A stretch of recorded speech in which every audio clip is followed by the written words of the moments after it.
ഇവിടുത്തെ അമ്മാവനും ഇവിടുത്തെ അമ്മാവനും ഒക്കെ ഉണ്ടല്ലോ. ഈശ്വര, അടുക്കരുത് അടുക്കരുതെന്നല്ലേ പറഞ്ഞത്. ഒരു കത്ത് കൊടുത്തെന്നുള്ളത് ശരിയാ, അതിനെ നിങ്ങൾ വളഞ്ഞിട്ട് ആക്രമിക്കണോ? കടിച്ചു കീറിഞ്ഞ എന്നെ നിങ്ങൾക്കറിയില്ല, ഓടിക്കല്ല. എന്തൊരു തീറ്റയാടി ഇത്. നീ വല്ല തീറ്റ മത്സരത്തിന് പോകുന്നുണ്ടോ? ഇവളിപ്പോ എന്നെ കൂടെ പിടിച്ചു കഴിക്കൂലോ. മിച്ചം എന്തെങ്കിലും കിട്ടിയാൽ മതിയായിരുന്നു. അവളുടെ കയ്പ് കണ്ടിട്ടൊന്നും കിട്ടുന്ന ലക്ഷണം കാണുന്നുമില്ല.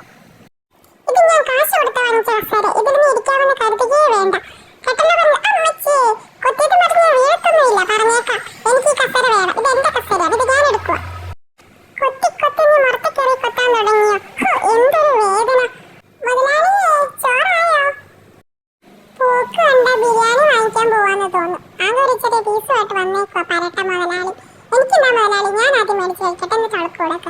ഷോ, അത് നിന്നോട് ഞാൻ പല പ്രാവശ്യം പറഞ്ഞിട്ടുണ്ട്, ഞാൻ ചുമ്മാതിരിക്കുമ്പോൾ കണ കാണാന്ന് പറഞ്ഞ് നിൽക്കരുതെന്ന്. ഇന്ന് ഷോപ്പിങ്ങിന് പോകാൻ പറ്റത്തില്ല.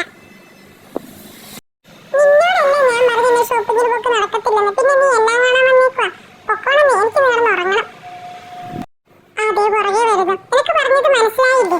എന്റെ ചെവി കയറി പിടിക്കല്ലേടി, എനിക്ക് ചെവി വേദന എടുക്കുന്നതാ. നീ പോയി സാരി എടുക്കാം, ഞാൻ പോയി വണ്ടി എടുക്കാം. പെണ്ണുമ്പിള്ള, ഞാൻ പല പ്രാവശ്യം പറഞ്ഞിട്ടുണ്ട് കൊച്ചിന്റെ ഹോർലിക്സ് എടുത്ത് കഴിക്കരുതെന്ന്. പെട്ടി വട്ടി എടുത്ത് സ്ഥലം വിട്ടോ.